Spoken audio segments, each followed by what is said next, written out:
Hi everyone, welcome to our channel. இன்றைக்கி நம்ம சேனலில் என்ன வீடியோ பார்க்க போகிறோம்னு பார்த்தீங்கன்னா எம்போஸ்ட் லோடிங் ஸ்டிச் தான் எப்படி பண்ணுறதுன்னு பார்க்க போகிறோம். ஸோ இந்த ஸ்டிச்சுக்கு என்னென்ன திங்ஸ் தேவைன்னு பார்த்தீங்கன்னா, ஃபர்ஸ்ட் இந்த பைப்பிங் த்ரெட்டு. இதை வந்து பார்த்திங்கன்னா நம்ம ஒரு குட்டியாக ஸ்மால் பீஸாக வந்து ஃபர்ஸ்ட் கட் பண்ணிக்கலாம். இந்த மாதிரி ஒரு குட்டி ஷேப்பில். நெக்ஸ்ட்டு வந்து பார்த்திங்கன்னா B7000 க்ளூ. இது நம்ம நார்மல் ஷாப்பில் கேட்டாலே கிடைக்கும், இதை வாங்கிக்கோங்க. இப்போது இதை நம்ம பேஸ்ட் பண்ணிக்கலாம். இந்த மாதிரி ஒரு லைனில்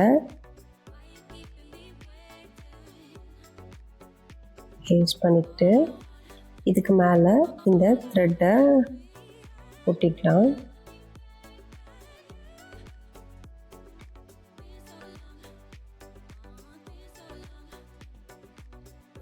மேக்ஸிமம் கொஞ்சம் ஒரு 1 மினிட்டாவது காயட்டும்.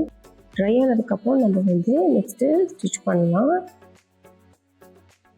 இதுக்கு என்னென்ன திங்ஸ் தேவைன்னு பார்த்தீங்கன்னா, நான் வந்து பார்த்தீங்கன்னா துளி பிராண்ட், அப்புறம் வந்து பார்த்தீங்கன்னா மிஷின் த்ரெட் எடுத்திருக்கேன்.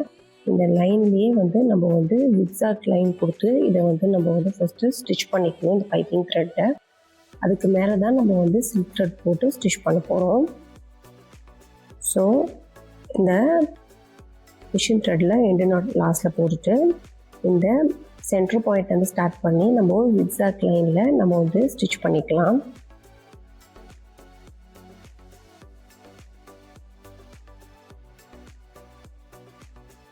ஸோ இந்த மாதிரி நம்ம ஸ்டிச் பண்ணிவிட்டு இப்போ வந்து பார்த்திங்கன்னா நம்ம இந்த சில்க் த்ரெட்டை ஆஸ் யூஷுவல் 2 த்ரெட் எடுத்துகிட்டு லாஸ்ட்டில் எண்டு நாட் கொடுத்து இப்போ இதை டவுன் சைடு வச்சுட்டு நம்ம ஸ்டிச் பண்ண ஸ்டார்ட் பண்ணலாம். ஸ்டிச் பண்ணுறதுக்கு முன்னாடி இந்த மாதிரி பாக்ஸ் போட்டுக்கோங்க 4 கார்னர்ஸ்லேயும். எதுக்கு அப்படின்னா அந்த பாக்ஸை விட்டுட்டு நம்ம ஸ்டிச் வெளியே வராமல் இருக்கிறதுக்காக. இப்போது இந்த லெஃப்ட் சைடு இருக்குது பார்த்தீங்களா கார்னர், அங்கேருந்து ஸ்டார்ட் பண்ணிக்கலாம். ஸ்டிச் கொடுத்துட்டு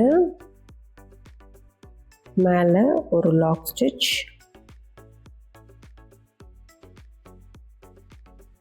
அப்படியே டவுன் சைடில் கொண்டு வந்து ஒரு ஸ்டிச்சு, பக்கத்துலேயே ஒரு லாக் ஸ்டிச்.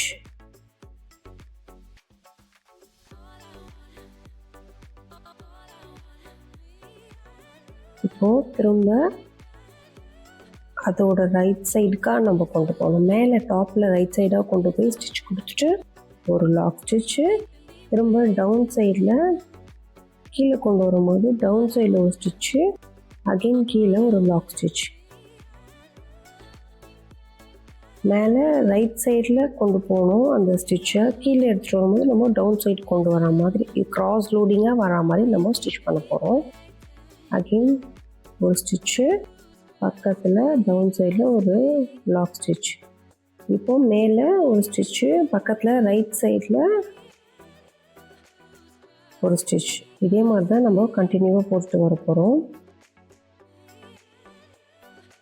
ஸோ அந்த மேலே இருக்குது பார்த்தீங்களா, அந்த நம்ம ட்ரா பண்ணியிருக்க அந்த பாக்ஸ் வரைக்கும் அந்த பைப்பிங் த்ரெட்டு கவர் ஆகிற வரைக்கும் நம்ம வந்து மேலே ஸ்டிச் பண்ண போகிறோம்.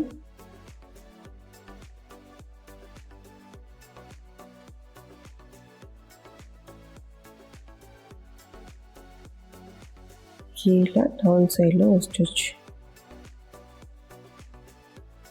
இதே மாதிரி தான் த்ரூ அவுட்டாக போட்டுட்டு வர போகிறோம். இந்த எம்போஸ்டு ஸ்டிச் நம்ம எதுக்குள்ள யூஸ் பண்ணலான்னு பார்த்தீங்கன்னா, நம்ம வந்து ஆரி ப்ளவுஸில் நெக் டிசைனில் இந்த மாதிரி த்ரூ அவுட் நீங்கள் வந்து பைப்பிங் ஃபுல்லாக கொடுத்துட்டு நெக் பார்ட்டில் இந்த மாதிரி நீங்கள் சிங்கிள் கலர், டபுள் கலர், அந்த மாதிரி மல்டி கலர்ஸ் யூஸ் பண்ணி நீங்கள் வந்து கொடுக்கும்போது ரொம்ப சூப்பராக இருக்கும். ட்ரை பண்ணி பாருங்கள்.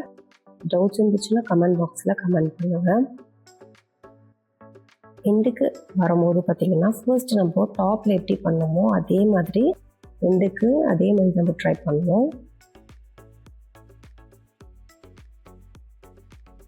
அதே மாதிரி கீழே இப்போ நம்ம ரைட் சைடாக பார்த்து கொண்டு போகணும் ஸ்டிச்சை. மேலே வந்து பார்த்திங்கன்னா டவுன் சைடில் கொண்டு வர மாதிரி பார்த்தீங்கன்னா கொண்டு வந்துட்டு லாங்காக த்ரெட் எடுத்துகிட்டு இப்போது ஒரு ஸ்டிச்சு, பக்கத்தில் ஒரு லாக் ஸ்டிச்.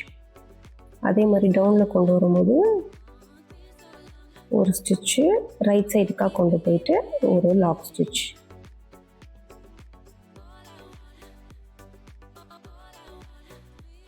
லாஸ்ட்டில் எண்ட் நாட் போட்டு க்ளோஸ் பண்ணிக்கலாம். ஸ்டிச் பண்ணதுக்கப்புறம் பார்த்தீங்கன்னா இப்படி தாங்க இருக்கும். ரொம்ப ஈஸி, ட்ரை பண்ணி பாருங்கள். நெக் டிசைன்ஸில் போடும்போது ரொம்ப சூப்பராக இருக்கும். இப்போ வந்து பார்த்திங்கன்னா நம்ம வந்து பைப்பிங் த்ரெட்டில் சிங்கிளில் வச்சு நம்ம வந்து பேஸ்ட் பண்ணி இதை பண்ணோம். நெக்ஸ்ட்டு வந்து டபுள் பைப்பிங் வச்சு எப்படி நம்ம எம்போஸ் ஸ்டிச் பண்ணுறதுன்னு சொல்லிட்டு நெக்ஸ்ட் வீடியோவில் பார்க்கலாம். மோர் வீடியோஸ்க்கு நம்ம சேனலை லைக் பண்ணுங்கள், ஷேர் பண்ணுங்கள், மறக்காமல் சப்ஸ்கிரைப் பண்ணுங்கள். Thank you from